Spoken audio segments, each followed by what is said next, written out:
Hello everyone, welcome back.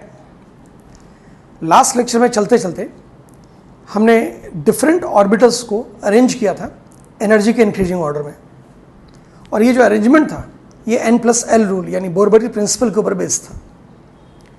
चलते चलते ये भी बोला था कि अगर ये बात थोड़ी सी समझ में नहीं आ रही है तो एक और तरीका है इसको सीखने का।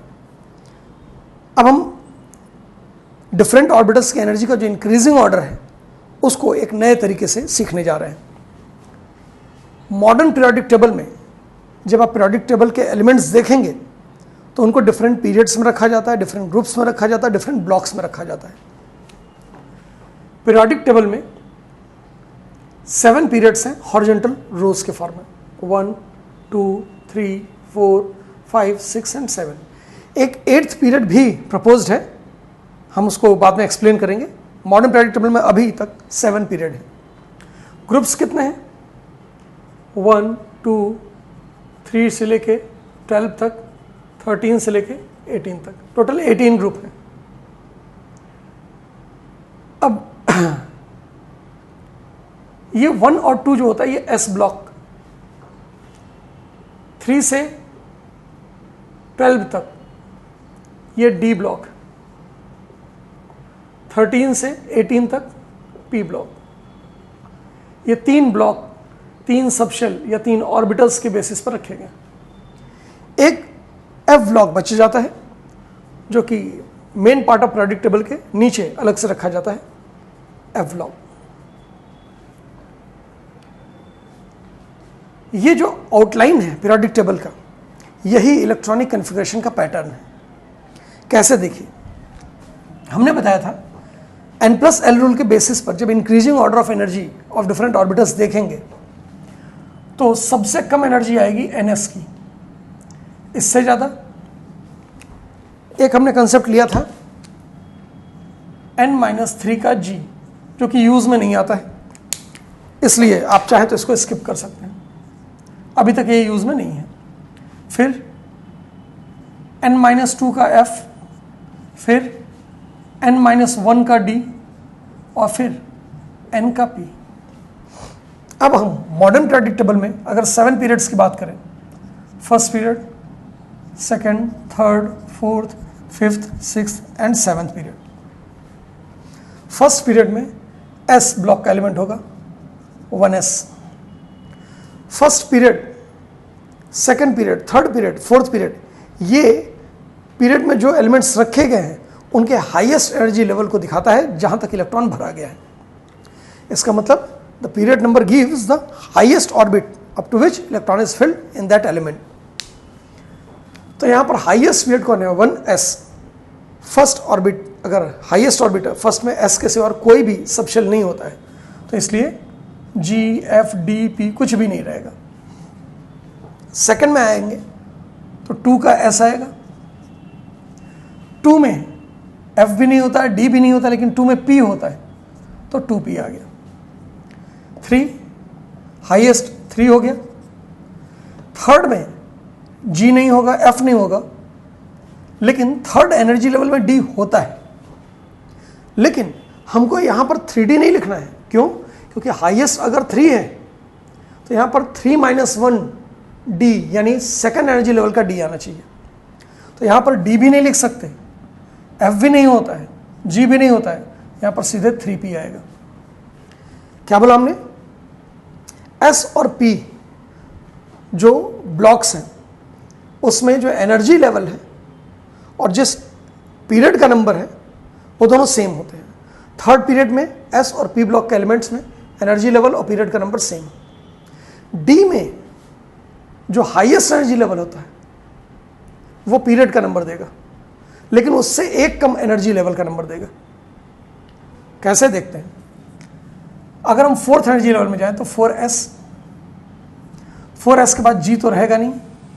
अगर हाईएस्ट एनर्जी लेवल 4 है तो f होना चाहिए 2 का f। सेकंड एनर्जी लेवल में f होता ही नहीं है तो f नहीं लिखेंगे। हाईएस्ट एनर्जी लेवल 4 है तो यहाँ पर जो d आएगा वो थर्ड एनर्जी लेवल का d आएगा। इसका मतलब d में जब इलेक्ट्रॉन हम भरते हैं तो वो हाईएस्ट एनर्जी लेवल के d में नहीं भरते हैं, हम सेकंड हाईएस्ट एनर्जी लेवल के d में भरते हैं, क्योंकि n हाईएस्ट एनर्जी लेवल है तो n-1 second highest energy level होगा, इसको पेनल्टीमेट शेल भी कहते हैं। हाईएस्ट एनर्जी लेवल को अल्टीमेट शेल कह सकते हैं और सेकेंड हाईएस्ट एनर्जी लेवल को पेनल्टीमेट शेल कहते हैं। अब इसके बाद जो पी आएगा वो 4 का ही पी रहेगा। फिफ्थ में 5s होगा। 5s होगा तो 5 - 3, 2 में g होता नहीं है। ये मोबाइल नहीं है कि 2G 3G 4G सब मिलेगा, यहाँ पर शुरुआत ही हमारी 5G से होती है, तो बहुत एडवांस टेक्नोलॉजी है। अभी भी आप 4G यूज़ कर रहे होंगे और पीरियोडिक टेबल में 5G का कंसेप्ट कब से आ गया है। फिलहाल F 5 - 2 यानी 3 का F, थर्ड एनर्जी लेवल में F सबशेल होता ही नहीं है, पढ़ाया गया आपको। अगर 5 हाईएस्ट एनर्जी लेवल है तो D जो होगा वो 4 का D होगा। इसका मतलब S और P जिस पीरियड में है उसी एनर्जी लेवल के हैं। D जिस पीरियड में है उससे एक कम एनर्जी लेवल वाला है। पहला D थर्ड एनर्जी लेवल का D होता है, लेकिन जो पहला D वो फोर्थ पीरियड में पाया जाता है। तो पीरियड का नंबर एनर्जी लेवल से एक ज़्यादा होगा और D के लिए एनर्जी लेवल का नंबर अपने पीरियड से एक कम होगा। बताइए यहाँ पर P कौन सा आएगा? 5P। अब देखिए 6S, 6 - 2 और 6 - 3 यानी 3G, 3G भी नहीं होता है। बात हमने बता दी, ये मोबाइल नेटवर्क नहीं है, ये पीरियोडिक टेबल है, इसमें 5G से शुरुआत होती है। तो यहाँ पर 6 - 2 यानी 4 का F, फोर्थ एनर्जी लेवल में F होता है। अब ज़रा गौर से देखिएगा, जो F सबशेल होता है उसमें जो इलेक्ट्रॉन भरते हैं उसके लिए जो एलिमेंट्स होते हैं उनमें जो इलेक्ट्रॉन भरा जाता है वो हाईएस्ट एनर्जी लेवल में नहीं भरा जाता है, सेकंड हाईएस्ट में भी नहीं जाता, ये थर्ड हाईएस्ट में जाता है। n हाईएस्ट है तो n-1 सेकंड हाईएस्ट है, n-2 थर्ड हाईएस्ट है। थर्ड हाईएस्ट को एंटी पेनल्टीमेट शेल भी कहते हैं। ये सारे टर्म्स अभी हम लिखवाएंगे। 4F के बाद क्या आएगा? 5 का D, देन 5 का P, here 7S, then G अभी भी नहीं आएगा, 5F, 6D, 7P। यही N+L रूल था। आप चाहे तो चेक करके देख लीजिए, 1S, 2S, 2P, 3S, 3P, 4S, 3D, 4P, 5S, 4D, 5P, 6S, 4F, 5D, 5P। ये कौन सा होगा? 6P हो गया यहाँ पर। 7S, 5F, 6D, 7P। इसके बाद अगर हम हाइपोथेटिकल 8th पीरियड की बात करें तो 8 में S आएगा, उसके बाद 5 का G आएगा, उसके बाद 6 का F आएगा, फिर 7 का D आएगा और 8 का P आएगा। लेकिन ये हाइपोथेटिकल है। मॉडर्न पीरियोडिक टेबल में ये 4 ब्लॉक्स जो हैं S, F, D, P, वैसे तो SPDF होता है लेकिन फिलिंग उस सीक्वेंस में नहीं हो रही है, तो 4F और 5F को निकाल के अलग रख दिया जाता है। इसको अलग रख दीजिए तो बचा S ब्लॉक एक्सट्रीम लेफ्ट में, P ब्लॉक एक्सट्रीम राइट में और बीच में D ब्लॉक रहेगा। इसीलिए पहले D ब्लॉक को ट्रांजिशन मेटल कहा जाता था। अब ट्रांजिशन मेटल कहते हैं लेकिन अलग रीजन से कहते हैं। क्यों कहते हैं ये सब पीरियोडिक टेबल में ही पढ़ेंगे आप। तो फिलहाल S block, D block, P block ये मेन पार्ट हो गया और F ब्लॉक अलग से रख दिया गया। लेकिन F ब्लॉक के जो एलिमेंट्स हैं वो भी पीरियोडिक टेबल से ही कहीं बिलोंग करते हैं और S और D ब्लॉक के बीच से ही बिलोंग करते हैं, भले उनको अलग से रखा गया है। तो ये इलेक्ट्रॉनिक कन्फिग्रेशन का तरीका हो गया। अगर आपको आउटलाइन तैयार है पीरियोडिक टेबल का तो ऑर्डर ऑफ ऑर्बिटल्स एनर्जी कह सकते हैं, आप तैयार कर सकते हैं। और अगर एनर्जी का ऑर्डर तैयार है तो आप पीरियोडिक टेबल बना सकते हैं। तो ये अभी पीरियोडिक टेबल कई बार यूज़ होगा तो ये चीज़ें फिर से रिवाइज होती चली जाएंगी।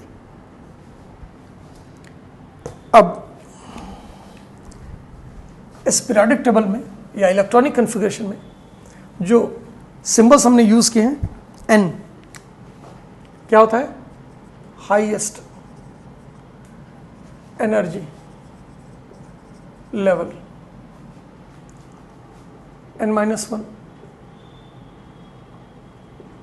Second highest energy level. इसको पेनल्टीमेट शेल भी कहते हैं। और N-2 क्या हो जाएगा फिर? Third highest energy level. और एंटी पेनल्टीमेट शेल। तो S और P में जो इलेक्ट्रॉन जाता है वो हाईएस्ट एनर्जी लेवल में जाता है, जो D में जाता है वो सेकंड हाईएस्ट यानी पेनल्टीमेट शेल के D में भरते हैं, जो F में इलेक्ट्रॉन भरते हैं वो एंटी पेनल्टीमेट शेल के F में भरते हैं, यानी थर्ड हाईएस्ट एनर्जी लेवल के F सबशेल में इलेक्ट्रॉन भरा जाता है। अब अगर मैं इलेक्ट्रॉन भरना शुरू करें तो इलेक्ट्रॉनिक कन्फिग्रेशन इसी सीक्वेंस में लिखते जाएंगे, और यहां पर हम सिर्फ एनर्जी लेवल और सब एनर्जी लेवल में डिस्ट्रीब्यूशन बता रहे हैं, पॉपुलरली यही इस्तेमाल किया जाता है। अगर हमको ऑर्बिटल लेवल तक का डिस्ट्रीब्यूशन चाहिए तो हम इसी से इसको एक्सप्लोर करके या इसको एक्सटेंड करके बना सकते हैं। तो हम एनर्जी लेवल, सब एनर्जी लेवल का इलेक्ट्रॉनिक कन्फिग्रेशन देख रहे हैं अलग अलग एटम का। देखिए electronic configuration, highest atomic number कितना है जो मॉडर्न पीरियोडिक टेबल में मिलेगा? 118। हम सीधे 118 का इलेक्ट्रॉनिक कन्फिग्रेशन देख लेते हैं, बाकी सब जो आएगा उससे पहले ही आएगा। 118 में electron 1s2, 2s2, 2p6, p subshell में 3 ऑर्बिटल होते हैं, पढ़ाया गया है हर ऑर्बिटल में 2 इलेक्ट्रॉन रख सकते हैं, तो p सबशेल में 6 इलेक्ट्रॉन रखेंगे, s में 2 इलेक्ट्रॉन रखेंगे, d में 10 इलेक्ट्रॉन रखेंगे क्योंकि 5 ऑर्बिटल होता है, और f में 7 ऑर्बिटल होता है, इससे 14 इलेक्ट्रॉन रखेंगे। तो अगर हम इस बात को फॉलो करें, s p d f subshell में ऑर्बिटल कितने हैं? 1 3 5 7। मैक्सिमम इलेक्ट्रॉन्स कितने रखेंगे? 2 6 10 14। यही फॉलो करते जा रहे हैं। एटॉमिक नंबर 118 का इलेक्ट्रॉनिक कन्फिग्रेशन लिखना है। 1s2, 2s2, 2p6, 3s2, 3p6, 4s2। कितने इलेक्ट्रॉन हो गए? 10 10। कितने हो गए? 20। 4s2 के बाद 3d10, 4p6, 5s2, 4d10, 5p6, 6s2, 4f14, 5d10, 6p6, then 7s2। देखिए वही सीक्वेंस फॉलो करते जा रहे हैं। 1s 2s 2p, 3s 3p, 4s 3d 4p, 5s 4d 5p, 6s 4f 5d 6p। s में 2 इलेक्ट्रॉन भरते जा रहे हैं, p में 6 इलेक्ट्रॉन भरते जा रहे हैं, d में 10 इलेक्ट्रॉन भरते जा रहे हैं, और f में 14 जब कभी भी आएगा। 7s के बाद आएगा 5f में 14 इलेक्ट्रॉन, 5f के बाद क्या आएगा?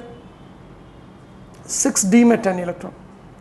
अब last but not the least 7p, 6d तक अगर आप नंबर ऑफ इलेक्ट्रॉन्स काउंट कीजिए, जो भी ये पावर में रखा गया नंबर ऑफ इलेक्ट्रॉन है, 2 2 4 6 2 6 2 10, इनको आप ऐड करते जाइए, यहाँ तक आते आते आपको 112 इलेक्ट्रॉन भरा मिलेगा। इसमें 6 इलेक्ट्रॉन और भर सकते हैं, 6 भर दीजिए, ये पूरा इलेक्ट्रॉनिक कन्फिग्रेशन कंप्लीट हो गया।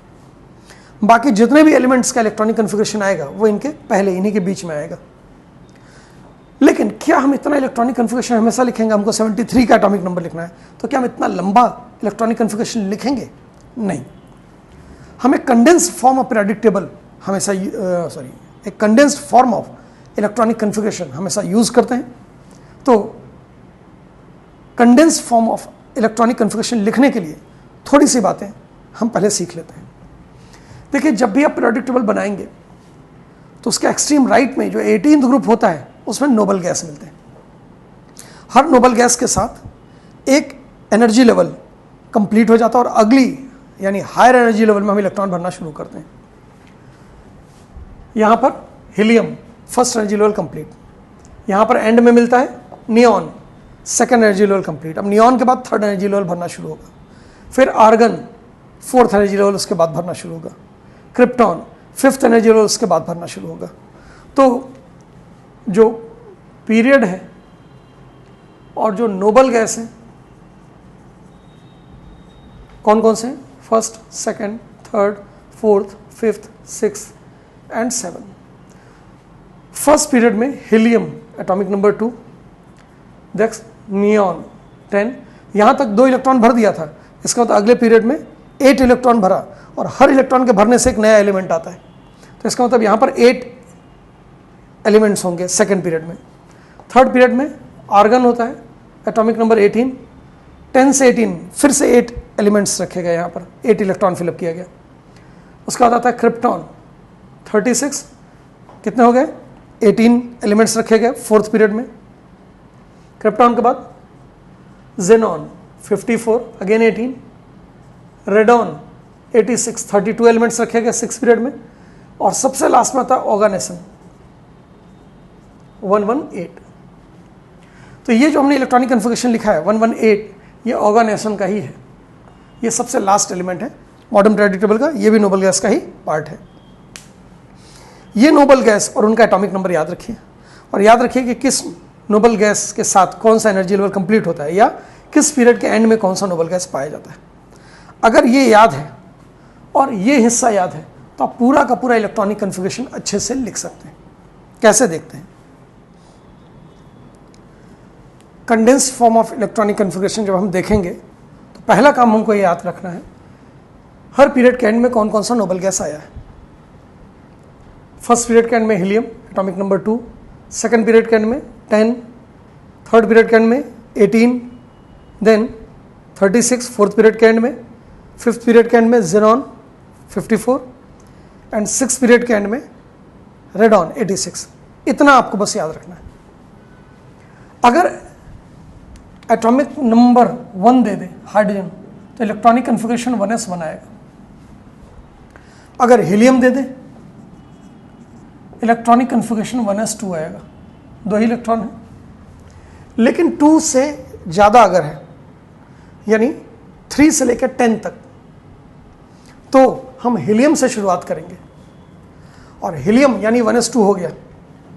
1s2 अगर हो गया तो इसका मतलब हम अब सेकेंड एनर्जी लेवल में शुरू करेंगे। सेकेंड में पहले s आता है, फिर सेकेंड में p आता है, और सेकेंड के p में जब 6 भर जाएगा तो नियॉन हो जाएगा। तो हीलियम का मतलब क्या होता है, 1s2। अगर नियॉन आपने 10 लिख दिया तो इसका मतलब होता है 1s2, 2s2, 2p6, 10 इलेक्ट्रॉन हो गए।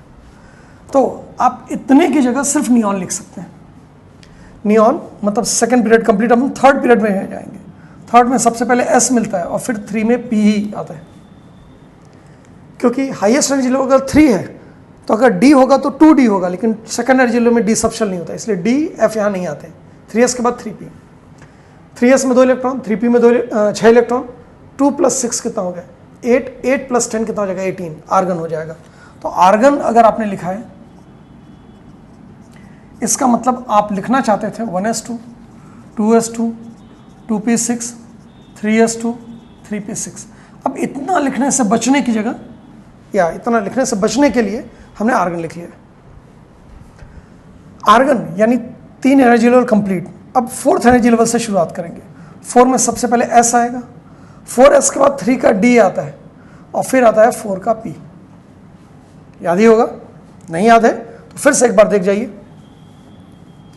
नेक्स्ट 4 के p में अगर 6 इलेक्ट्रॉन भरा तो 36 हो गया, क्योंकि 18 के बाद 2 + 10 + 6, 18 और ऐड करेंगे 36 आ गया। तो इसका मतलब क्रिप्टॉन का क्या मतलब होता है, एटॉमिक नंबर 36, इलेक्ट्रॉनिक कन्फिगरेशन ये पूरा तो रहेगा ही, प्लस 3p6 के बाद 4s2, 3d10, 4p6, यानी इतना पूरा लिखने के बाद इतना लिखेंगे तब जाके क्रिप्टॉन होगा। तो इतना पूरा लिखने की जगह हम क्रिप्टॉन लिख देते हैं, बात कंप्लीट हो जाती है, बात छोटी हो जाती है। अब क्रिप्टॉन कितना एनर्जी लेवल कंप्लीट हुए, 1, 2, 3, 4, 4 कंप्लीट हो गया। अब इसके बाद फिफ्थ शुरू होगा। 5 का सबसे पहले s आएगा, 5s है तो d कौन सा आएगा 4d, p कौन सा आएगा 5 का ही p आएगा। 2 + 10 + 6 कितने इलेक्ट्रॉन 18 इलेक्ट्रॉन, 36 में ऐड कर दिए 54 आ गया। इसका मतलब जेनॉन का इलेक्ट्रॉनिक कन्फिगरेशन अगर हम लिख रहे हैं तो ये पूरा का पूरा इलेक्ट्रॉनिक कन्फिगरेशन ले लिया हमने, प्लस 4p6 के बाद 5s2 लिखा हमने, 4d10 लिखा एंड 5p6 लिखा। 5p6 तक के साथ जेनॉन आ जाता है। अब जेनॉन का मतलब कितने एनर्जी लेवल कंप्लीट हो गया? 1 2 3 4 5। तो अगला एनर्जी लेवल कौन सा आएगा? 6। अगला एनर्जी लेवल अगर 6 आएगा तो 6 के बाद एफ भी आएगा, कौन सा? 4f। याद कीजिए, जो f भरा जाता है वो n-2 का भरा जाता है, तो अगर 6s है तो 4f। d भरा जाता है n-1 का, तो यहाँ पर आएगा 5 का d और फिर आएगा 6 का p। 2 + 14 + 10 + 6 टोटल 32 इलेक्ट्रॉन भरा। 32 एलिमेंट्स बिलोंग करेंगे इस पीरियड से। 6p6 लिखते ही 86 हो जाता है। यानी आप रेडॉन का इलेक्ट्रॉनिक कन्फिगरेशन लिखते हैं तो पहले तो ये पूरा का पूरा लिख लिया जो इलेक्ट्रॉनिक कन्फिगरेशन जेनॉन का था, और उसमें और ऐड करेंगे। 5p6 के बाद आता है 6s2, 4f14, 5d10 और 6p6, तब जाके रेडॉन मिलता है। तो रेडॉन मतलब 6p6 तक पूरा इलेक्ट्रॉन भर दिया गया। रेडॉन कौन सा एनर्जी लेवल हो गया? 1 2 3 4 5 6। अब हम 7 से शुरू करेंगे। 7s के बाद क्या आएगा? 5f, फिर क्या आएगा? 6d, फिर क्या आएगा? 7p6, यानी 118 हो गया।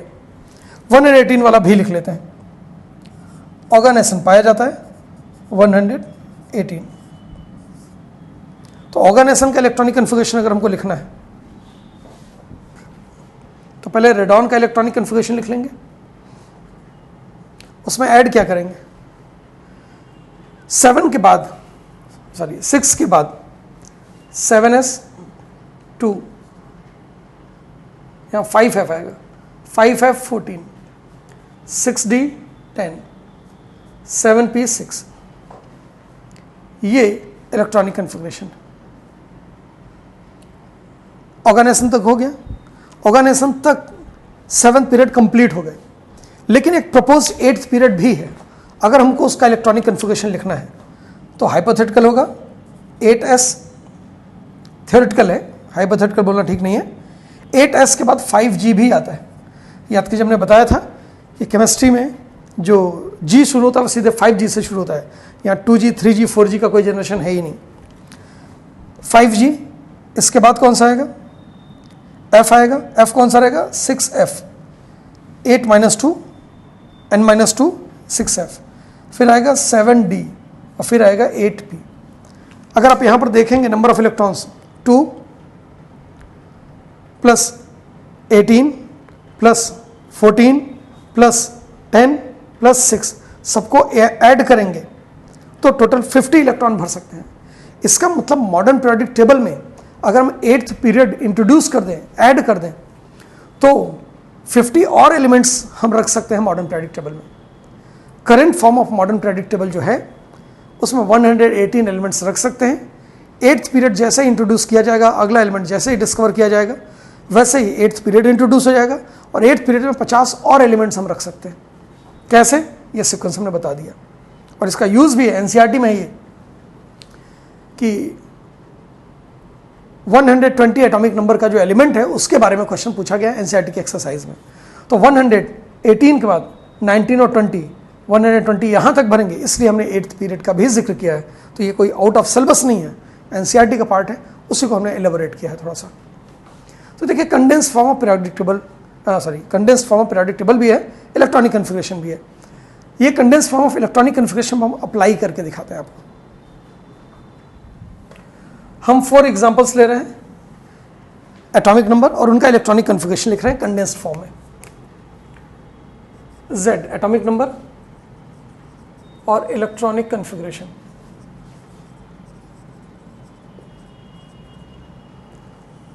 आप कोई भी रैंडम एटॉमिक नंबर ले लीजिएगा 118 तक, 120 तक भी ले सकते हैं आप, क्योंकि 20 तक का क्वेश्चन एनसीईआरटी में मेंशन्ड है।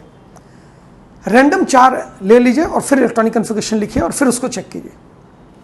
जैसे हम अपनी मर्जी से ले रहे हैं, क्योंकि अब यहाँ तो हमारी मर्जी चलेगी, आपकी मर्जी तो आप अपने घर पे चलाइएगा। फिलहाल यहाँ पर हम ले रहे हैं एटॉमिक नंबर 13, 33, 53 एंड 110।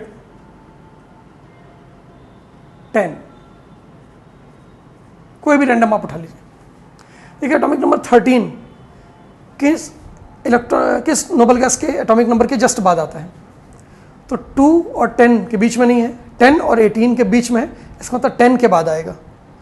तो हम इसका इलेक्ट्रॉनिक कॉन्फ़िगरेशन नियॉन से लिखना शुरू करेंगे। नियॉन लिखा, इसका मतलब अभी मैंने बताया था, नियॉन लिखने का मतलब है 1s2, 2s2, 2p6, ये सब की जगह हमने सिर्फ नियॉन लिख दिया। नियॉन मतलब 2 एनर्जी लेवल कंप्लीट हो गए। अब थर्ड एनर्जी लेवल से इलेक्ट्रॉन भरना शुरू करेंगे, तो 3 का s आएगा और 3 का p। 10 के बाद हमारे पास 3 इलेक्ट्रॉन बच गए, तो यहाँ पर 2 इलेक्ट्रॉन भरेंगे और यहाँ पर 1 इलेक्ट्रॉन भरेंगे। ये इलेक्ट्रॉनिक कॉन्फ़िगरेशन 13 एटॉमिक नंबर का हो गया। देखिए अब हम कंक्लूजन पे आ गए हैं, जो कुछ भी हमने पढ़ा था अब हम उसको अप्लाई कर रहे हैं, और यही एप्लीकेशन आगे चल के और थोड़ा सा एक्सटेंसिव होता जाएगा और आपको बहुत फास्ट करने की ज़रूरत होगी। इसीलिए आज मेरे ख्याल से ये 3rd लेक्चर है, और पहले लेक्चर में हमने केवल क्वांटम नंबर की बात की थी, दूसरे लेक्चर से हमने इलेक्ट्रॉनिक कॉन्फ़िगरेशन की बात शुरू की थी। और ज़्यादातर जगहों पे ये बहुत शॉर्ट फॉर्म में लोग बता के निकल जाते हैं, सोचते हैं कि थोड़ी बड़ी बड़ी बातें बताई जाएं। एक्चुअली बड़ी बात कोई दुनिया में होती ही नहीं है, सब छोटी छोटी बातें हैं जो मिल के बड़ा हो जाता है। तो हम इलेक्ट्रॉनिक कॉन्फ़िगरेशन को ही थोड़ा सा एक्सप्लोर कर रहे थे, अब हम उसको अप्लाई कर रहे हैं।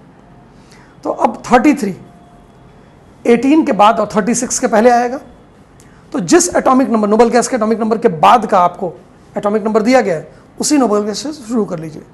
33 18 के बाद दिया गया है, तो हम आर्गन यानी 18 से शुरू करेंगे।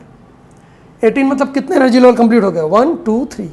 अब हम 4 से भरना शुरू करेंगे, तो 4 का पहले S आता है, फिर 3D आता है, फिर 4P आता है। 33 18 के बाद 33 में से 18 माइनस कर दीजिए, 5 1। 15 इलेक्ट्रॉन और भर सकते हैं हम। 15 में से S में 2 इलेक्ट्रॉन भरेंगे, बचे कितने 13। D में कितने भरेंगे 10 इलेक्ट्रॉन भरेंगे, बचे कितने यस 1। तो P में 1 इलेक्ट्रॉन भर दिया। तो ये इलेक्ट्रॉनिक कॉन्फ़िगरेशन 33 एटॉमिक नंबर के एलिमेंट का हो गया। अब हम 53 की बात करें। 53 किसके बाद आ रहा है, 54 के जस्ट पहले आ रहा है, इसका मतलब क्रिप्टॉन के बाद आ रहा है। हमने क्रिप्टॉन लिखा, कितने एनर्जी लेवल कंप्लीट हो गए 4 1 2 3 4। अब 5th से शुरू करेंगे, तो 5 में पहले S आता है, फिर 4 का D आता है, फिर 5 का P आता है। यहाँ पर F नहीं हो सकता। 36 से 53 माइनस कर दीजिए, 7 17 इलेक्ट्रॉन हम और भर सकते हैं, भरते हैं। यहाँ पर कितने इलेक्ट्रॉन भरेंगे 2, बचेंगे कितने 15 में से 10 यहाँ पर भर दिया, बचे कितने 17 में से 12 भर दिया, बचा कितना 5। अब P में 5 इलेक्ट्रॉन जाएगा। ये बाई चांस ऐसा हो गया कि हमने जितने एटॉमिक नंबर लिए सब में लास्ट इलेक्ट्रॉन P में जा रहा है, अदरवाइज आप अलग अलग लेंगे तो अलग अलग सबशेल्स में आप लास्ट इलेक्ट्रॉन फिलअप करेंगे। 110 18 के पहले रहेगा लेकिन 86 के बाद रहेगा, तो हम रेडॉन 86 पहले लिख देंगे। रेडॉन मतलब 6 एनर्जी लेवल कंप्लीट। अब 7th की शुरुआत जब करेंगे तो पहले आता है 7S, फिर आता है 5F, फिर आता है 6D, फिर 7P। 86 के बाद 110 तक जाने के लिए 14 इलेक्ट्रॉन्स और बच गए। 14 इलेक्ट्रॉन्स को जब यहाँ पर भरेंगे तो यहाँ पर कितना 2, सॉरी 14 कह रहे हैं। 86 से 110 तक जाने में 24 इलेक्ट्रॉन और भरेंगे। 24 में से 2 यहाँ पर गए, बचे कितना 22 में से यहाँ पर कितने भरते हैं 14 भर दीजिए, बचा कितना 8। डी में कितना भर सकते हैं 10, हमारे पास इलेक्ट्रॉन कितना है 8, तो सारा इलेक्ट्रॉन यहाँ पे खत्म हो जाएगा और पी में कोई भी इलेक्ट्रॉन नहीं जाएगा। तो इसका मतलब 110 का जो आखिरी इलेक्ट्रॉन जा रहा है वो 6 एनर्जी लेवल के डी सब एनर्जी लेवल में जा रहा है। ये भी एक क्वेश्चन हो गया कि एटॉमिक नंबर 53 का जो लास्ट इलेक्ट्रॉन है वो किस एनर्जी लेवल के किस सब एनर्जी लेवल में गया, तो ये 5th एनर्जी लेवल के पी सब एनर्जी लेवल में गया। 33 वाले का last electron 4th energy level के p सब एनर्जी लेवल में गया। तो ये इलेक्ट्रॉनिक कन्फिग्रेशन का कंडेंस्ड फॉर्म है। हम इसको और भी एग्जांपल्स के साथ एक्सप्लेन करेंगे, तो आप खुद भी रैंडम प्रैक्टिस करके इससे चेक कर सकते हैं। ये इलेक्ट्रॉनिक कन्फिग्रेशन हमने लिखा, ये N+L रूल का एप्लीकेशन है, और इस इलेक्ट्रॉनिक कन्फिग्रेशन का एप्लीकेशन अब हम पढ़ेंगे।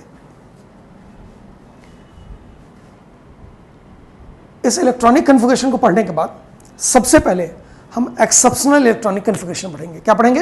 एक्सेप्शनल। कहीं कहीं पे ये ट्रेंड फॉलो नहीं किया जाता, तो कहाँ कहाँ पर नहीं फॉलो किया जाता वो एक्सेप्शनल इलेक्ट्रॉनिक कन्फिग्रेशन पढ़ लें, ताकि अगर वो एटॉमिक नंबर आए तो हमको थोड़ा सा केयरफुल हो जाना है, और बाकी सब में ये प्रोसेस फॉलो करके हम सबका इलेक्ट्रॉनिक कन्फिग्रेशन लिख सकते हैं।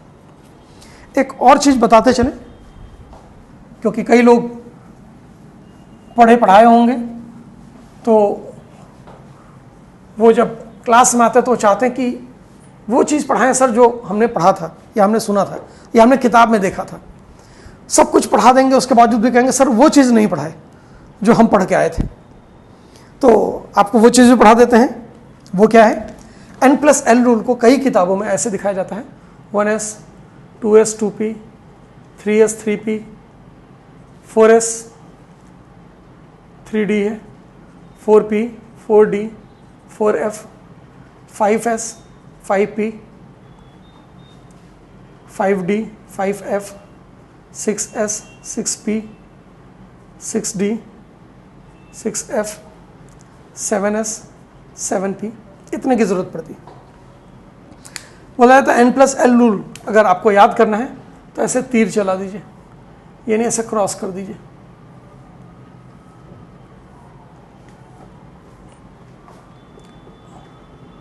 ये सब एरो है, और हर एरो का हेड अगले के टेल से जोड़ दीजिए, और ये रास्ता बन जाएगा N+L रूल का।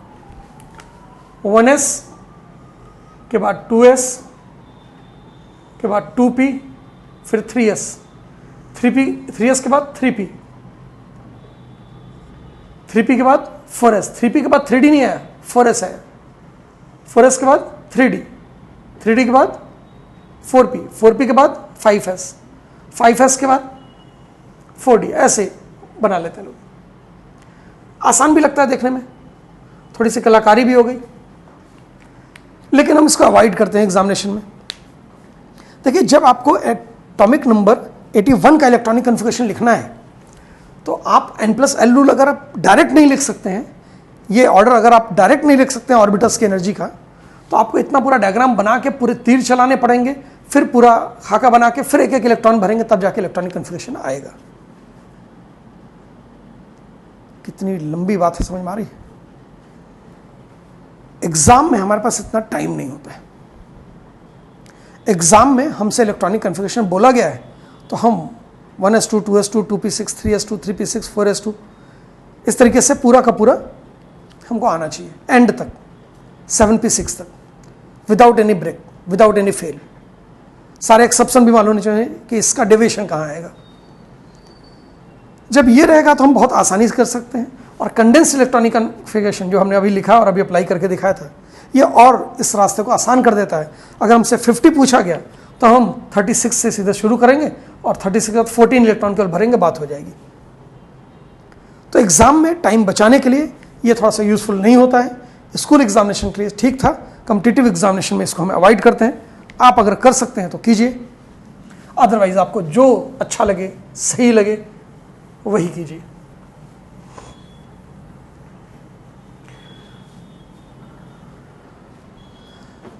तो हम बात करने जा रहे थे exceptional electronic configuration.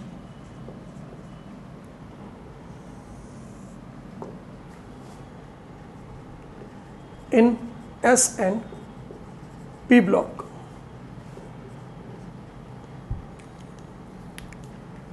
None S और P ब्लॉक के एलिमेंट्स में कोई भी एक्सेप्शनल इलेक्ट्रॉनिक कन्फिग्रेशन नहीं होता है। तो हम बात करेंगे इन D block elements. D block में इलेक्ट्रॉनिक कन्फिगरेशन के एक्सेप्शंस तो बहुत से हैं, लेकिन 5 सबसे ज़्यादा इंपॉर्टेंट एक्सेप्शन है जो हम सबसे पहले पढ़ेंगे। आप बचपन से पढ़ते आए होंगे क्रोमियम का इलेक्ट्रॉनिक कन्फिगरेशन का एक्सेप्शन, कॉपर में। डी ब्लॉक में आप देखेंगे 3D, 4D, 5D और 6D 4 सीरीज होते हैं। 3D सीरीज में केवल 2 ही एक्सेप्शन है, क्रोमियम और कॉपर। 4D सीरीज में एक्सेप्शंस तो बहुत से हैं। 3D सीरीज 4th पीरियड में मिलता है और 4D सीरीज 5th पीरियड में मिलता है, 5D 6th पीरियड में मिलता है, 6D सीरीज 7th पीरियड में मिलता है। 4D में एक्सेप्शंस तो बहुत से हैं,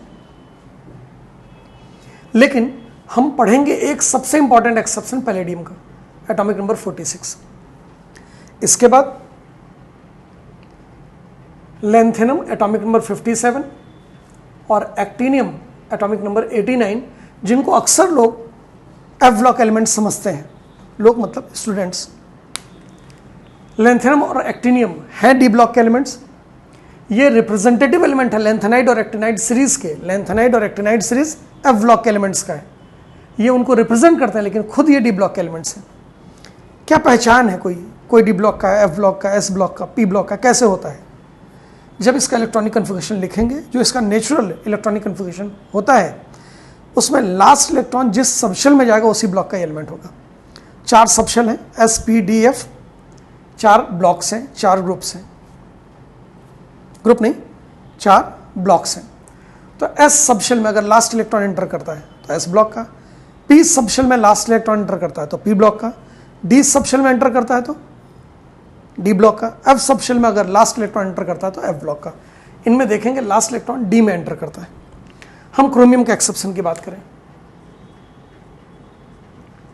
क्रोमियम का इलेक्ट्रॉनिक कन्फिगरेशन अगर हम इन जनरल, हमको नहीं पता इसका एक्सेप्शन है, तो हम लिखें 18 आर्गन से शुरू करेंगे और इसके बाद 6 इलेक्ट्रॉन हमको भरना है। 4s में 2 बच गए कितने? 4 इलेक्ट्रॉन। 3D में 4 भर देंगे, लेकिन नेचर में ये नहीं पाया जाता।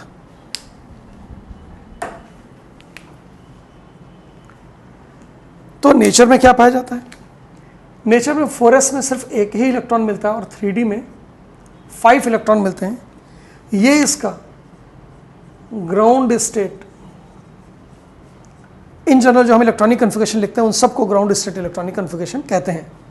क्यों? क्योंकि जो इलेक्ट्रॉनिक कन्फिगरेशन हम लिखते हैं उसमें से इलेक्ट्रॉन लॉस करके कैटायन बना सकता है, गेन करके एनायन बना सकता है, इलेक्ट्रॉन को हायर एनर्जी लेवल में भेज सकता है एक्साइटेशन के जरिए। तो different types of electronic configuration हम पढ़ते हैं, लेकिन जो हम इन जनरल पढ़ रहे हैं वो सब ग्राउंड स्टेट इलेक्ट्रॉनिक कन्फिगरेशन है। तो इसका ग्राउंड स्टेट जो हम सोचते थे वो नहीं आ रहा है, उससे थोड़ा सा डिफरेंट आ रहा है। क्यों आ रहा है? ये हंस रूल से एक्सप्लेन किया जाता है। एस में 1 ऑर्बिटल होता है और डी में 5 ऑर्बिटल्स होते हैं। अब अगर एस में हम 2 इलेक्ट्रॉन भर दें तो ये फुलफिल्ड हो गया, जितना भर सकते हो उतना भर दिया तो फुलफिल्ड। और डी में जो 4 इलेक्ट्रॉन जाएंगे, चारों अलग अलग ऑर्बिटल में जाएंगे। हंस रूल यही कहता है ये डिजनरेट ऑर्बिटल्स हैं, एक एक इलेक्ट्रॉन सब में सेम स्पिन के साथ भर दिया, ये पार्शियली फिल्ड है। अगर हम एस का 1 इलेक्ट्रॉन ट्रांसफर कर दे डी में तो ये हाफ फिल्ड हो जाता है और ये स्टेबल हो जाता है।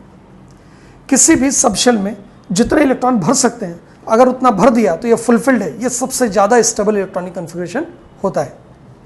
अगर पूरा नहीं भर सकते तो जस्ट हाफ भर दीजिए, सबके पास कम से कम 1-1 इलेक्ट्रॉन रहेगा, इसको बोलते हैं हाफ फिल्ड। हाफ फिल्ड भी स्टेबल होता है, फुलफिल्ड सबसे ज़्यादा स्टेबल, उससे कम half filled stable. Half filled full filled की स्टेबिलिटी जाती है वो सिमेट्री से आती है।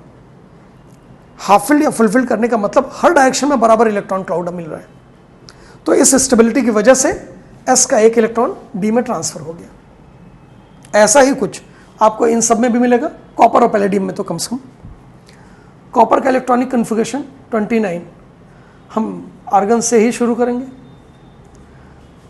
एक्सपेक्टेड है कि 4s में 2 हो और 3D में 9। क्यों? 18 के बाद 29 कितने? 11 इलेक्ट्रॉनों और भरने हैं। एस में 2, डी में 9 बच गया। लेकिन नेचर में ऐसा नहीं पाया जाता। तो नेचर क्या चाहता है, प्रकृति क्या चाहती है? 4s में 1 और 3d में 10। अब देखिए 3d में 10 होने से ये फुलफिल्ड हो जाएगा और ये स्टेबल हो जाएगा, तो ये ground state electronic configuration copper का आएगा। ये दो इलेक्ट्रॉनिक कन्फिग्रेशन पढ़ाए भी जाते हैं इन जनरल। पैलेडियम एक बहुत स्पेशल केस है, तो इसको ध्यान रखिएगा बहुत खास तरीके से।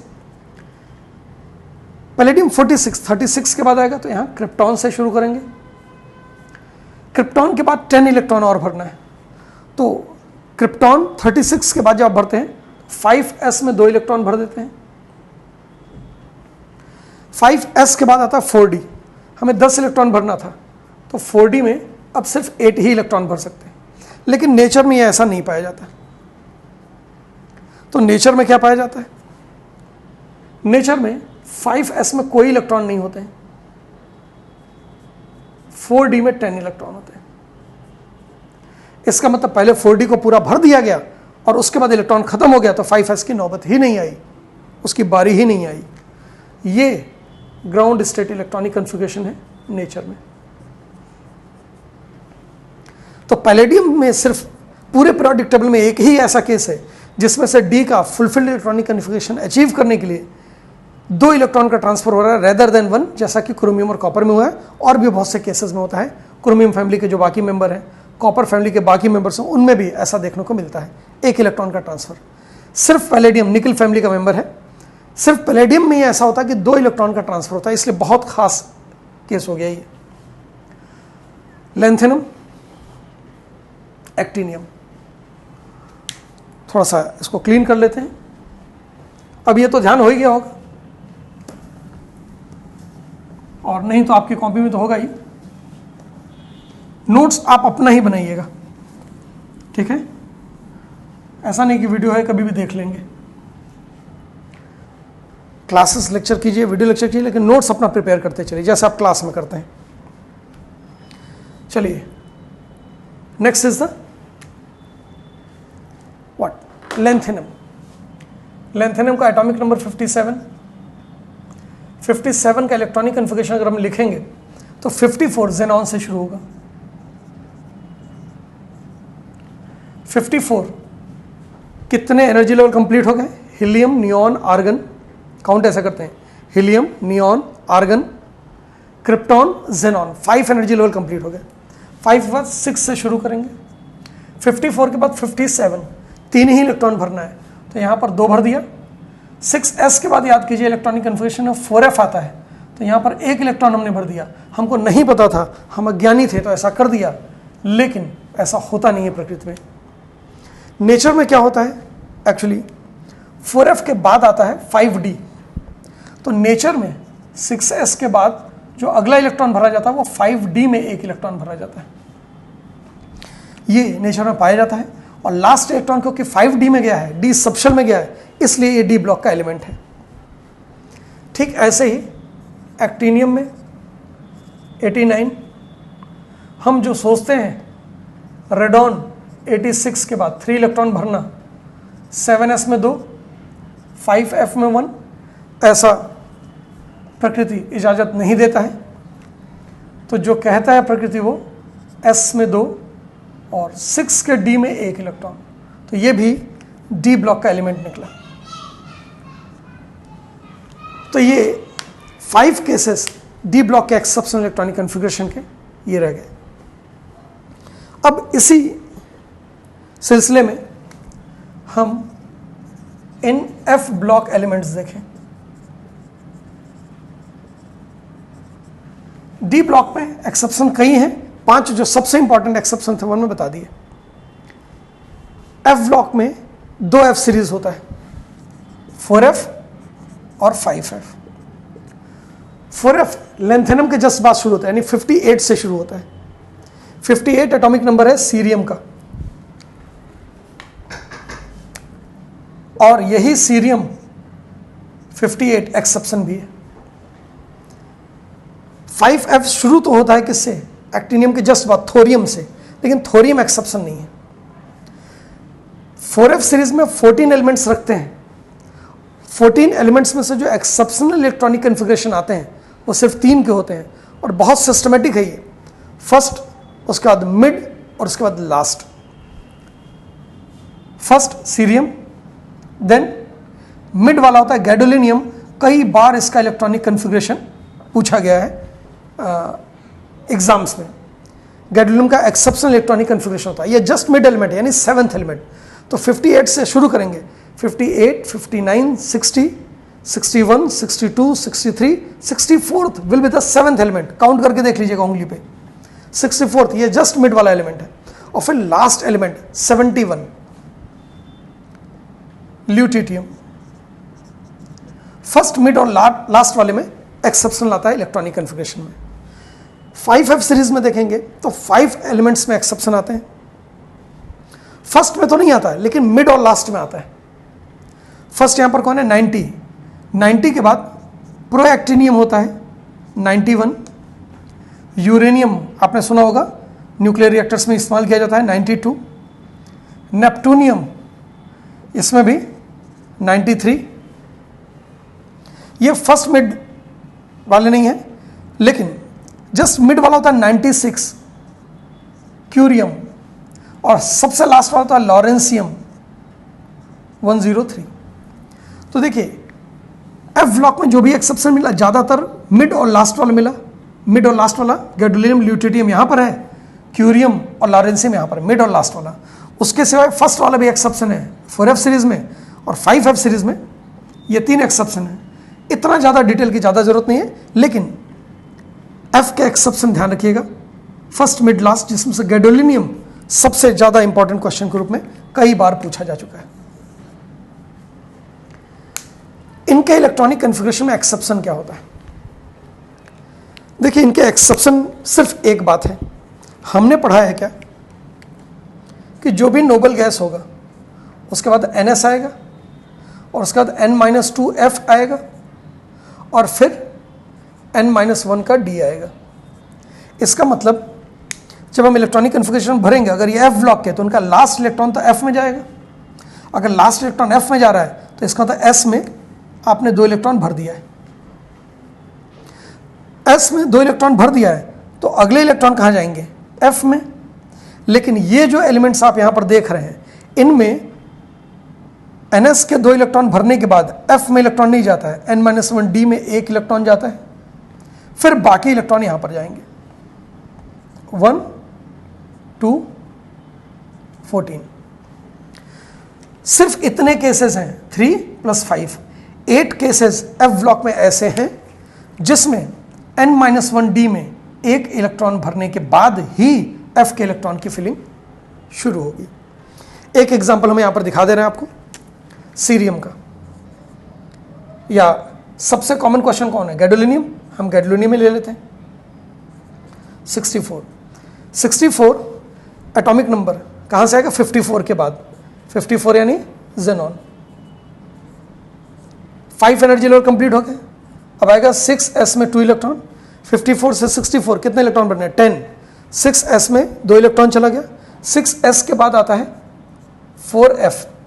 अब बचे हमारे पास 8 इलेक्ट्रॉन, तो हम 8 यहां पर भर देंगे, लेकिन नेचर में ऐसा नहीं पाया जाता है। हमने पढ़ा था 4f के बाद 5d भरा जाता है, लेकिन इस केस में 5d में 1 इलेक्ट्रॉन भरा जाता है, सिर्फ 1 इलेक्ट्रॉन, और फिर 4f को फिलअप किया जाता है। तो यहां जो इलेक्ट्रॉनिक कन्फिग्रेशन होगा नेचर में 6s2 5d1 फिर 4f7। याद कीजिए 4f में टोटल मैक्सिमम कितने इलेक्ट्रॉन भर सकते हैं, 14, और यहां पर 14 का जस्ट हाफ यानी 7 भरा गया है, यानी half filled stable electronic configuration achieve करता है, इसीलिए इसने ऐसी हरकत की है।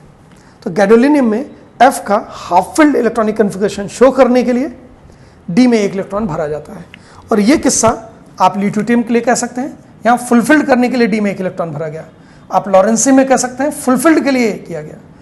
क्यूरियम जस्ट मिड वाला एलिमेंट है, उसमें हाफ फिल्ड। तो गैडोलिनियम और क्यूरियम में D में जो 1 इलेक्ट्रॉन भरते हैं वो हाफ फिल्ड करने के लिए, ल्यूटिटियम और लॉरेंसियम में जो करते हैं वो फुलफिल करने के लिए, और बाकी में रियली ये एक्सेप्शन है। तो हमने एक्सेप्शनल इलेक्ट्रॉनिक कन्फिग्रेशन पढ़ा दिया। अब अगर आप नहीं चाहते हैं कि हम इतनी मेहनत करें, आप चाहते हैं थोड़ा सा कम रैंक आ जाएगा चलेगा, आप चाहते हैं कि BHMS BMS कुछ भी मिल जाए, MBBS न मिले BDS मिल जाए चलेगा, थोड़ा सा मेहनत करना चाहते हैं तो जनरल इलेक्ट्रॉनिक कन्फिगरेशन जरूर याद रखिएगा, गैडोलिनियम का इलेक्ट्रॉनिक कन्फिगरेशन जरूर याद रखिएगा, क्रोमियम कॉपर का पैलेडियम का याद रखिएगा। क्या क्या कहा? जनरल में कभी कोई गलती नहीं होनी चाहिए, क्रोमियम कॉपर पैलेडियम में कभी कोई गलती नहीं होनी चाहिए। इनका एक्सेप्शन ध्यान रखना है, आप चाहें चाहे ना चाहें, आप सिलेक्शन चाहते हो चाहे ना चाहते हो, अगर आपको पढ़ाई करनी है, नीट की तैयारी करनी है और आप चाहते हैं कि ये टाइम वेस्ट न हो तैयारी करते हुए, तो ये 3 गैडोलिनियम और इतना काफी। खत्म नहीं हुई पढ़ाई, अभी आगे बहुत सी चीजें पढ़ने के लिए बची हुई हैं। हमने सारे एक्सेप्शंस कवर कर दिए ताकि कभी जरूरत पड़े तो आप इसको देख सकते हैं, लेकिन हमेशा आपको तैयार रखना चाहिए ये तीनों, ये कभी नहीं भूलना है। इसके लिए रिवाइज करने की जरूरत ना पड़े, गैडोलिनियम कभी रिवाइज करने की जरूरत ना पड़े, क्योंकि कई एग्जामिनेशन में कई बार ये पूछा गया है। हमने एक्सेप्शनल इलेक्ट्रॉनिक कन्फिगरेशन पढ़ लिया, अब हम इलेक्ट्रॉनिक कन्फिगरेशन के एप्लीकेशन पढ़ेंगे। इलेक्ट्रॉनिक कन्फिगरेशन का क्या एप्लीकेशन होता है उसको, और जो रूल्स हमने पढ़े थे, hunts rule, Pauli's exclusion principle, उसका थोड़ा सा एक्सप्लेनेशन और पढ़ेंगे। उसके बाद हम पीरियोडिक टेबल शुरू करेंगे।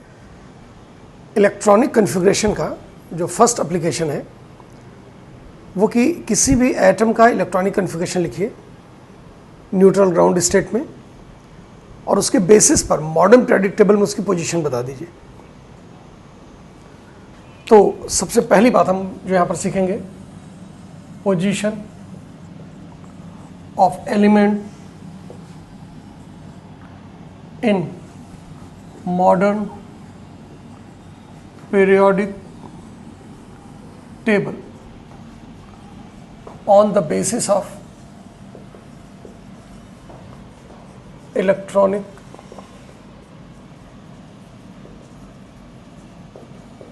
configuration।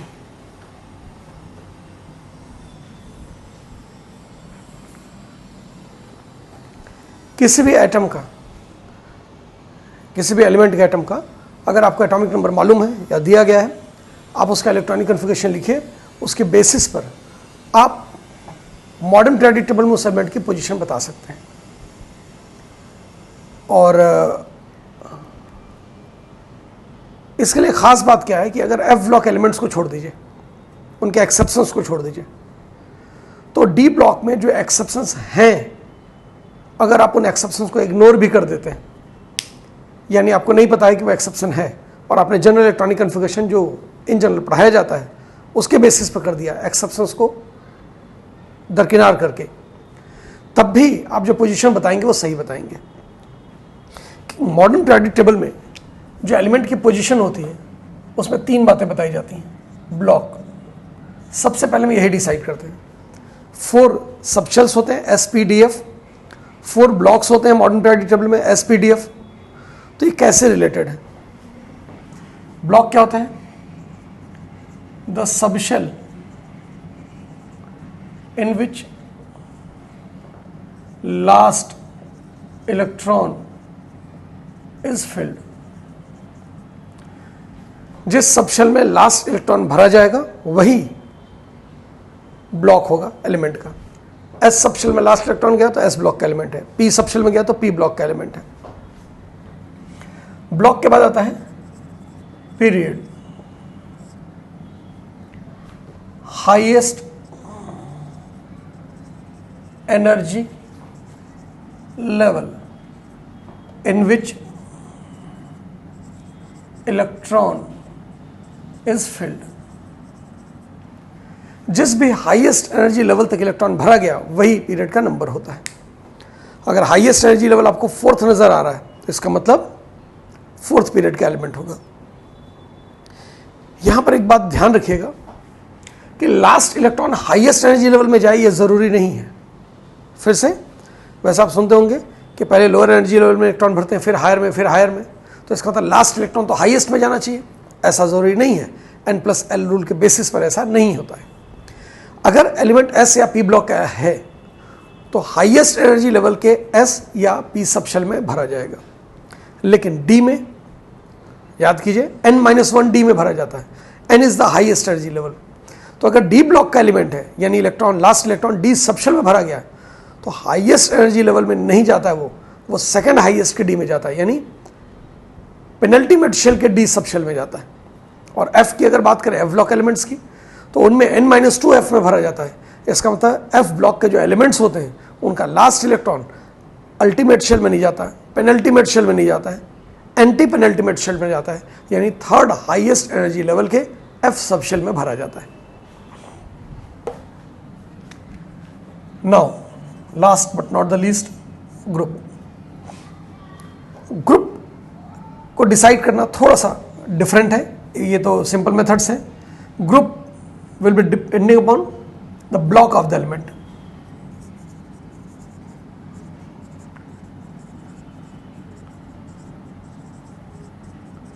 ब्लॉक कैसे,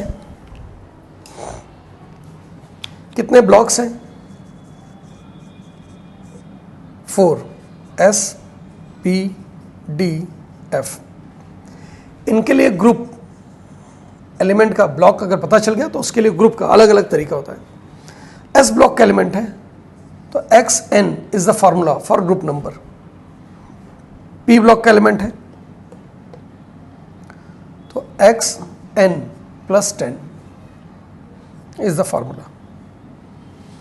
D ब्लॉक का एलिमेंट है तो XN + XN-1 D। F block का एलिमेंट है, देखिए जैसे जैसे जा रहे हैं आगे वैसे वैसे कॉम्प्लिकेशन बढ़ता जा रहा है। पहले XN था, फिर XN में 10 ऐड किया, फिर XN में XN-1 D ऐड किया, लेकिन आखिरी जो F ब्लॉक के एलिमेंट्स का ग्रुप है सबसे सिंपल है 3। कहीं पे भी नंबर फिक्स नहीं है, लेकिन यहां पर फिक्स नंबर है। तो S block, P block, D block के लिए XN के टर्म्स में आता है, XN-1 D के टर्म्स में आता है। F ब्लॉक के जितने एलिमेंट्स हैं, 28 एलिमेंट्स होते हैं, सारे के सारे थर्ड ग्रुप से बिलोंग करते हैं। उनको रखा गया अलग से, लेकिन main part of the periodic table में वो थर्ड ग्रुप से बिलोंग करते हैं। अब ये क्या टर्म्स हैं देखिए, X = number of electrons, N highest energy level, पहले भी बताया गया है। N-1 D क्या है? D sub shell of penultimate shell,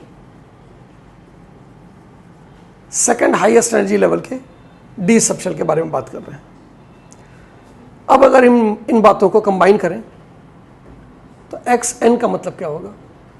number of electrons in highest energy level.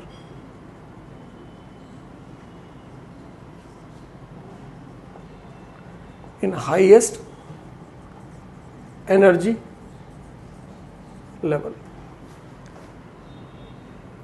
XN-1 के D का क्या मतलब होगा? Number of electron XN-1 D, penultimate shell के D सब शेल का electron. So number of electrons in D sub shell of penultimate shell. तो ये इनका मतलब हुआ। अब हम सबका एक एक एग्जांपल लेके दिखाते हैं आपको।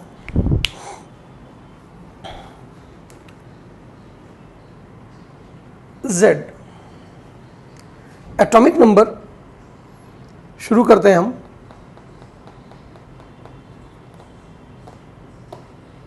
कहां से शुरू करेंगे? कोई भी नंबर आप लिख लीजिए 118 के पहले, और आप उसके बेसिस पर इलेक्ट्रॉनिक कन्फिगरेशन लिखेंगे और उसके बेसिस पर पोजीशन बताएंगे। हम 4 एग्जांपल्स ले रहे हैं। हम ले रहे हैं 27, 17 से शुरू करते हैं। 17, 27, 37, 47,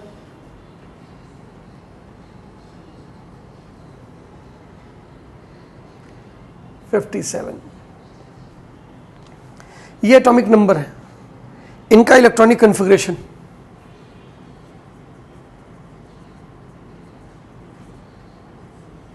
अगर हम लिखें तो ये नियॉन के जस्ट बाद आएगा, ये आर्गन के जस्ट बाद आएगा, जस्ट नहीं मतलब आर्गन के बाद आएगा, अगले नोबल गैस क्रिप्टॉन के पहले।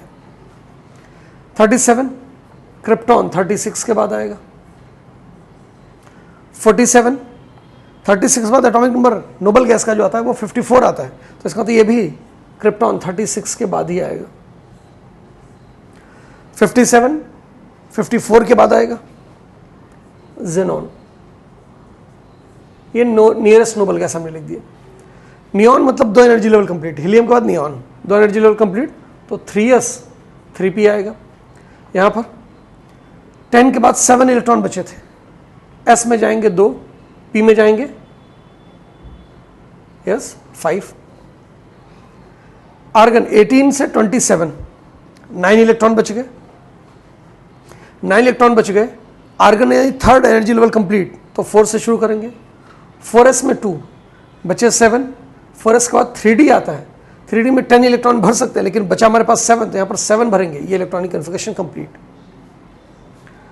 यहाँ पर 37 36 के बाद 37 एक ही इलेक्ट्रॉन का डिफरेंस है, तो क्रिप्टॉन तक कितने एनर्जी लेवल कंप्लीट हो गए 4। अब 5 से बात करेंगे, helium neon argon krypton 4 energy level complete. अब 5 से शुरू करेंगे तो 5s में 2 इलेक्ट्रॉन भर सकते हैं, आपके पास एक ही बचा है, एक भर दिया। यहां पर आइए 36 से 47 11 इलेक्ट्रॉन और भरना है, क्रिप्टॉन यानी 4th एनर्जी लेवल कंप्लीट। अब इसका आएगा 5s। बताइए यहां पर कितने इलेक्ट्रॉन होते हैं, यस 2 इलेक्ट्रॉन। अब 11 में से 2 भर दिया तो बचा कितना 9, तो यहां पर आएगा 4d, 4d में 9 इलेक्ट्रॉन। याद कीजिए जब भी d में 9 आता है तो s का इलेक्ट्रॉन एक जंप करके d10 कर देता है, फुलफिल कर देता है। मान लीजिए हमने ये एक्सेप्शन इग्नोर कर दिया, हमको नहीं पता, हमने जनरल रूल फॉलो किया, एक्सेप्शन को ध्यान में नहीं रखा, तब भी जो पोजीशन वाली बात आएगी वो सही आएगी अपनी जगह। कैसे देखते हैं, 47 सिल्वर का एटॉमिक नंबर है, कॉपर के जस्ट नीचे सिल्वर मिलता है, उसके नीचे गोल्ड। तो कॉपर में जैसे आप देखते थे 4s और 3d आता था, तो सिल्वर में 5s एंड 4d आएगा। जैसा एक्सेप्शन कॉपर में होता है वैसा ही सिल्वर में भी होता है, वहां 3d 10 हो जाता है, यहां पर 4d 10 हो जाता है, लेकिन हम उसको इग्नोर करके चल रहे हैं। 54 के बाद कितने एनर्जी लेवल कंप्लीट हो गए 5, helium neon argon krypton xenon 5 energy level complete. अब 6 से शुरू करेंगे, 6s में 2 इलेक्ट्रॉन भर सकते हैं। 54 के बाद 57 3 इलेक्ट्रॉन हमको भरना था, 2 हमने भर दिया, यहाँ पर 2 भर दिया तो बचा 1। 6s के बाद क्या आता है, याद कीजिए 4f आता है, उसके बाद क्या आता है 5d आता है, याद आ रहा है। और 57 के केस में बताया गया था एक्सेप्शन कि अगला इलेक्ट्रॉन 4f में भर के किसमें भरा जाता है 5d में, तो 5d में 1 इलेक्ट्रॉन भर दिया। अब आप बोल दीजिए यहां पर एक्सेप्शन को क्यों नहीं इग्नोर किया, तो हमने बताया था कि f ब्लॉक के जो एक्सेप्शन है उनको तो कंसीडर करना पड़ेगा, लेकिन ये f ब्लॉक का एलिमेंट भी नहीं है क्योंकि लास्ट इलेक्ट्रॉन तो डी सबशेल में गया।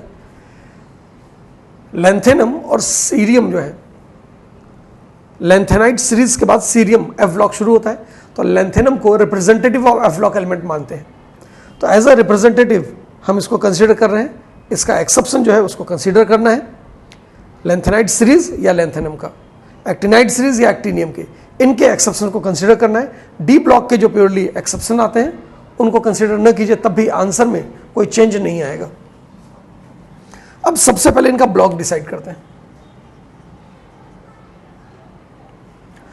ब्लॉक जिस सबशेल में लास्ट इलेक्ट्रॉन गया, लास्ट इलेक्ट्रॉन पी सबशेल में गया 17th इलेक्ट्रॉन, तो ये पी ब्लॉक का एलिमेंट हो गया।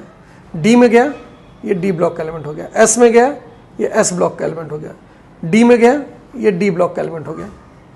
यहां पर डी में गया, ये डी ब्लॉक का एलिमेंट हो गया। ब्लॉक क्लियर है। लास्ट इलेक्ट्रॉन जिस सबशेल में गया है वही ब्लॉक का नंबर हो गया। ब्लॉक के बाद आते हैं period. Highest energy level 3 third period का मेंबर है, हाईएस्ट एनर्जी लेवल 4 है लास्ट इलेक्ट्रॉन 3 में गया है लेकिन हाईएस्ट एनर्जी लेवल 4 है, तो 4th पीरियड हो गया, ये 5th पीरियड का मेंबर होगा, ये भी 5th पीरियड का मेंबर होगा, और ये 6th पीरियड का मेंबर होगा, क्योंकि हाईएस्ट एनर्जी लेवल 6 है। अब लास्ट बात आती है ग्रुप की।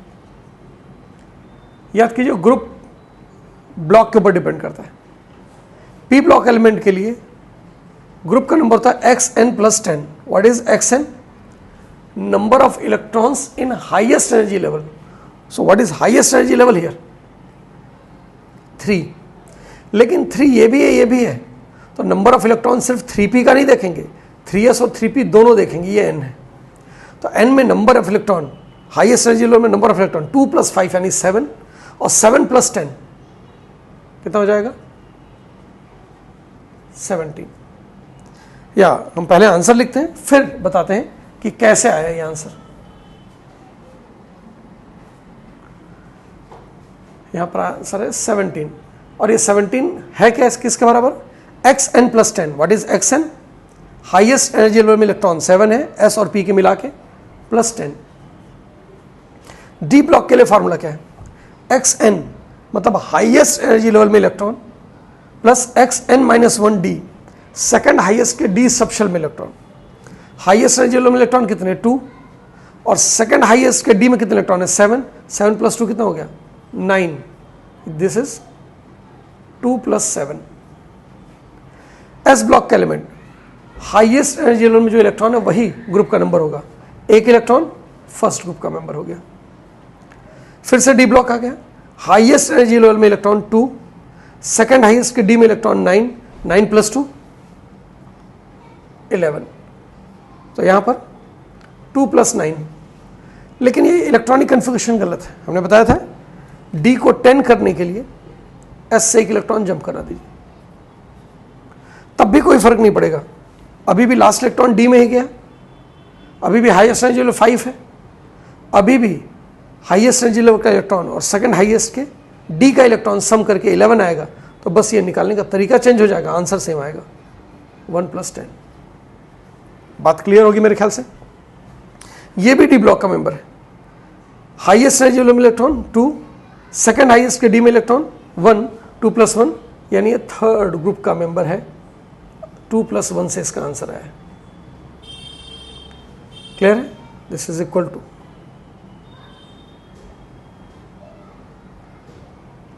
1 + 10 and here it is 2 + 1। देखिए हमने 17 10 10 ऐड करके एटॉमिक नंबर ले लिया।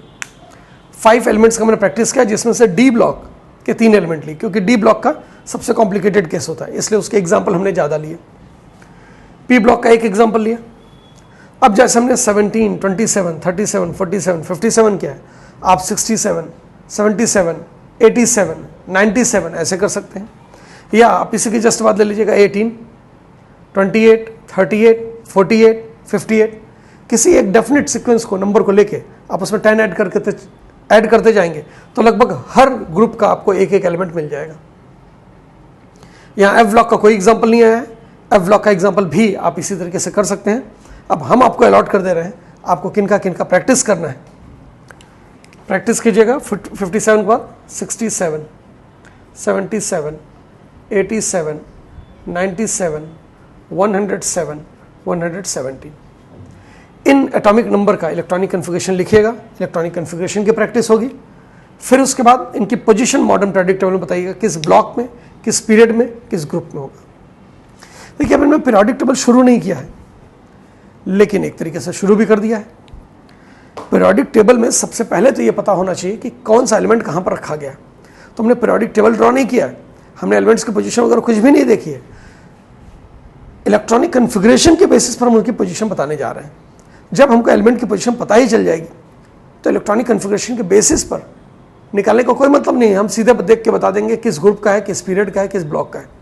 लेकिन अभी जब हमको उसका ब्लॉक, उसका ग्रुप, उसका पीरियड नहीं पता है तो इलेक्ट्रॉनिक कन्फिगरेशन के बेसिस पर कैसे बताएंगे ये हमने दिखा दिया। और ये क्वेश्चन हर एग्जामिनेशन में पूछा गया है, बहुत फ्रिक्वेंटली पूछा जाने वाला क्वेश्चन है। पूरा नहीं पूछा जाता, एक एटॉमिक नंबर दे देगा, the element belongs to, 4 option दे दिया, S block, P block, D block, F block, हो गया क्वेश्चन। एटॉमिक नंबर दे दिया, element belongs to first group, third group, 18th group, 17th group, इस तरीके से ऑप्शन दे दिया। तो ये पोजीशन के बेसिस पर क्वेश्चन पूछे जाते हैं। हमने 5 एग्जाम्पल करा दिए, 3+3 6 एग्जाम्पल आप और कर लीजिए।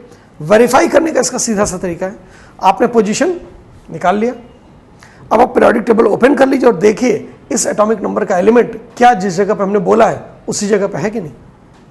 यानी एटॉमिक नंबर 17 का एलिमेंट जो है वो 17th ग्रुप में, vertical column 17th, second last वाला जो ग्रुप रहेगा, और थर्ड पीरियड में, हॉरिजॉन्टल रोज में थर्ड पीरियड में पाया जाए, और भी पी ब्लॉक का है तो इसका मतलब लास्ट 6 ग्रुप जो है उसी में से कहीं पाया जाएगा। ऑब्वियसली 13 से लेकर 18 के बीच में 17 ग्रुप में पाया जा रहा है तो पी ब्लॉक का एलिमेंट है। तो ये पोजीशन आप वेरीफाई कर सकते हैं मॉडर्न पीरियोडिक टेबल में डायरेक्ट देखकर। ये 6 एग्जाम्पल आप खुद प्रैक्टिस कीजिएगा, और इसके सिवाय आप रैंडम एटॉमिक नंबर उठा लीजिए और 4-5 और क्वेश्चन प्रैक्टिस कर लीजिए। Practice makes a man perfect, women too. तो इस वजह से आप जितना प्रैक्टिस करेंगे आप क्वेश्चन सॉल्व करने के लिए, एग्जाम के लिए उतना ज़्यादा कंफर्टेबल होते जाएंगे। तो इसको खूब से प्रैक्टिस कर लीजिएगा।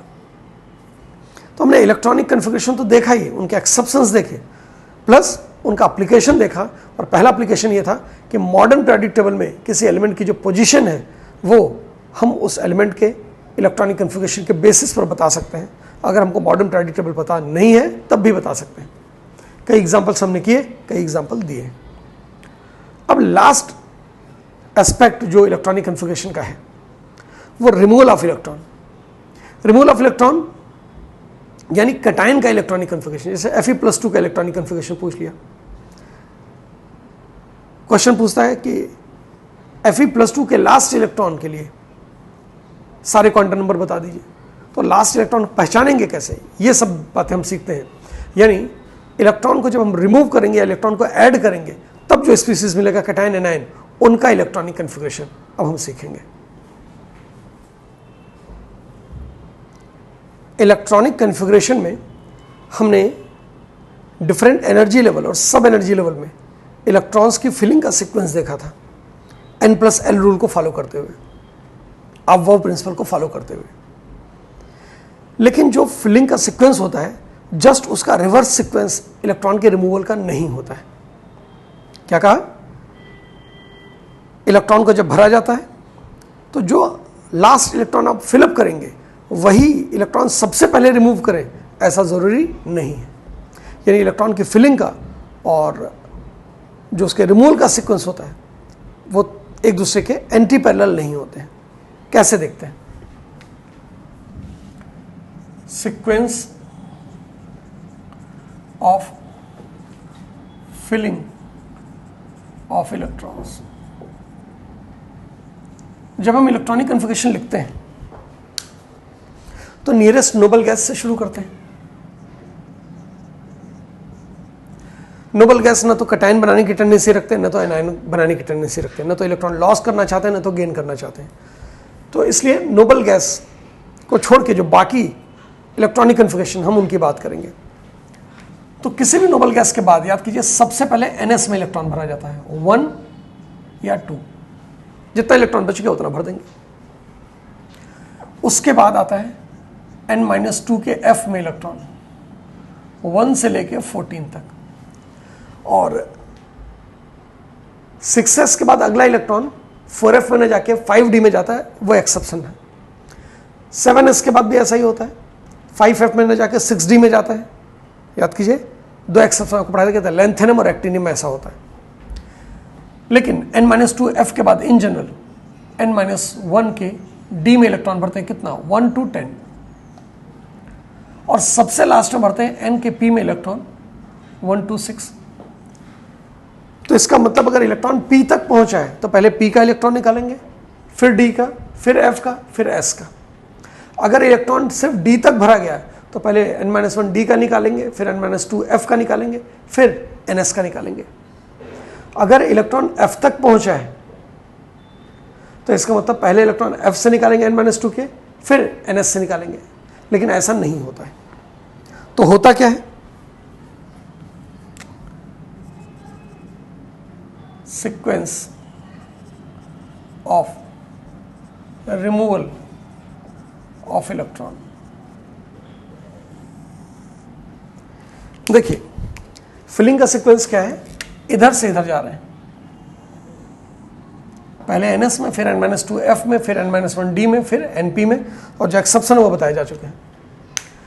इलेक्ट्रॉन निकालते वक्त सीधा सा रूल है, हाईएस्ट एनर्जी लेवल से पहले निकालेंगे, फिर उसके लोअर एनर्जी लेवल से, फिर उसके लोअर एनर्जी लेवल से। हाईएस्ट एनर्जी लेवल में SPDF होता है, तो अगर हाईएस्ट एनर्जी लेवल के P तक इलेक्ट्रॉन गया तो P से निकालेंगे, अगर P में इलेक्ट्रॉन है नहीं तो हाईएस्ट एनर्जी लेवल के S से इलेक्ट्रॉन निकालेंगे। हाईएस्ट एनर्जी लेवल के S में तो इलेक्ट्रॉन हमेशा रहता है एक्सेप्ट फॉर पैलेडियम, तो वहां पर हाईएस्ट एनर्जी लेवल ही बदल जाएगा। पैलेडियम का इलेक्ट्रॉनिक कॉन्फ़िगरेशन देख लीजिएगा, हमने बताया था एक्सेप्शन में लास्ट लेक्चर में।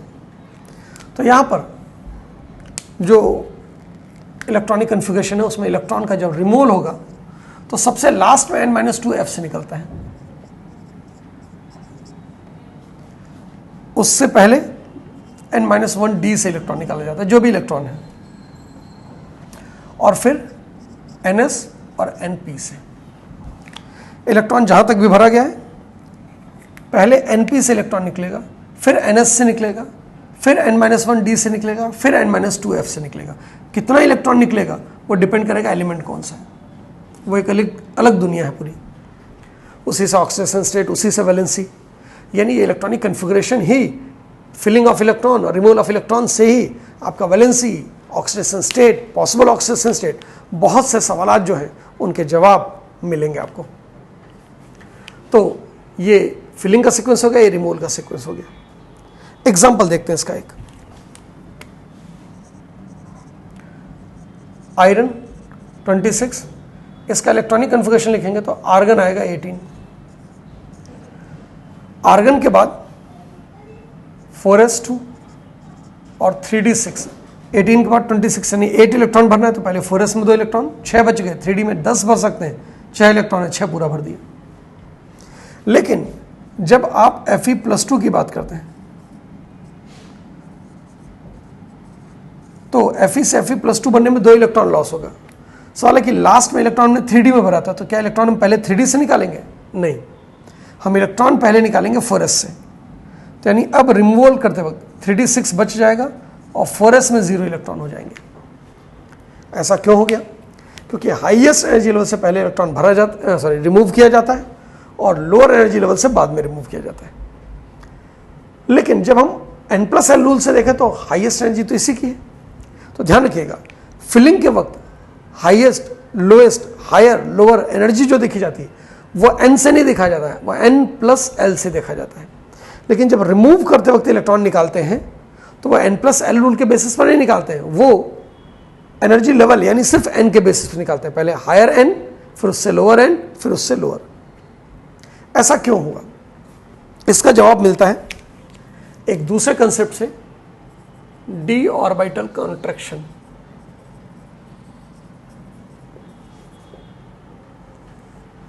देखिए, हम इलेक्ट्रॉन पहले भर रहे हैं NS में, और अगर F में नहीं भर रहे हैं, F तो बाद में आता है, 6 पीरियड से आता है, लेकिन 4th पीरियड से ही D शुरू हो जाता है।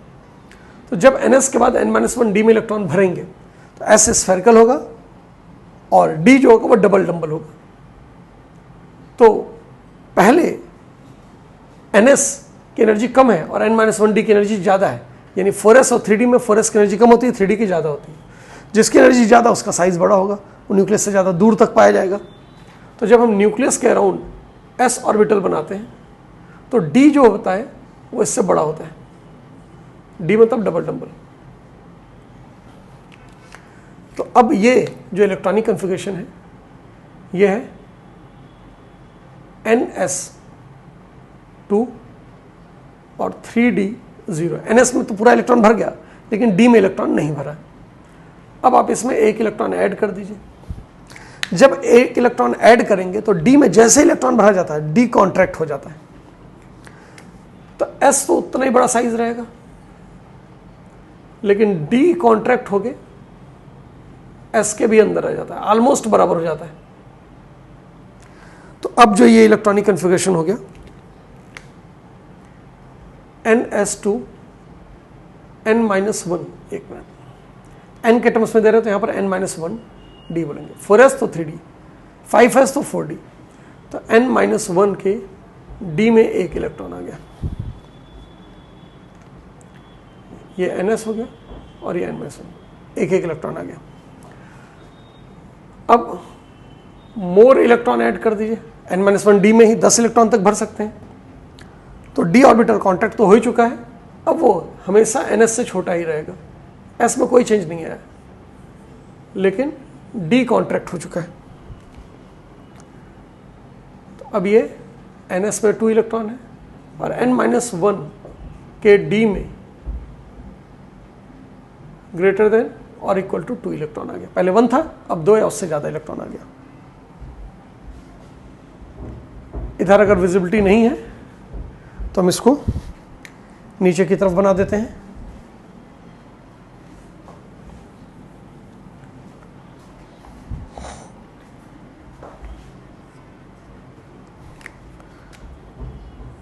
एस का साइज वही रहना चाहिए। अगर आपको साइज में एस के सर्किल के साइज में डिफरेंस लग रहा है तो वो आर्टिस्टिक एरर है।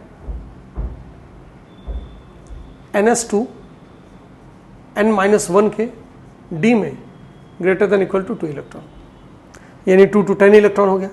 तो डी में जब इलेक्ट्रॉन भरते हैं तो डी कॉन्ट्रैक्ट कर जाता है और एस के अंदर चला जाता है। ये कॉन्ट्रैक्शन एफ में भी होता है, एफ भी कॉन्ट्रैक्ट करेगा तो और अंदर चला जाएगा। सबसे ज़्यादा कॉन्ट्रैक्शन एफ में होता है, उससे कम डी में होता है, उससे कम पी में होता है, और एस में कोई कॉन्ट्रैक्शन नहीं होता है या नेग्लिजिबल कहेंगे। तो डी ऑर्बिटल कॉन्ट्रैक्शन की वजह से ऐसा होता है कि जब आप भरते हैं तो 4s2 एनर्जी कम थी तो पहले भर दिया गया 4s, फिर 3D में इलेक्ट्रॉन भर गया। 3D में इलेक्ट्रॉन भरते ही ये कॉन्ट्रैक्ट करके अंदर चला जाता है, तो इलेक्ट्रॉन निकलते वक्त पहले S से निकलेगा फिर D से निकलेगा, या निकालते वक्त हाईएस्ट एनर्जी लेवल से पहले फिर उससे लोअर एनर्जी लेवल फिर उससे लोअर एनर्जी लेवल, और हाईएस्ट में अगर S और P दोनों में इलेक्ट्रॉन है तो पहले P से निकलेगा फिर S से, क्योंकि P बाहर रहता है। और ध्यान रखिएगा इलेक्ट्रॉन कभी डी और एफ सबशेल में जब भरा जाता है तो हाईएस्ट एनर्जी लेवल के डी और एफ सबशेल में कभी भी इलेक्ट्रॉन नहीं भरा जाता, तो इसलिए हम उनकी बात भी नहीं कर रहे हैं। तो इस तरीके से हमारा इलेक्ट्रॉनिक कॉन्फ़िगरेशन का जो सारे एस्पेक्ट थे वो कवर हो गए। सबके एग्जाम्पल हमने कर लिए।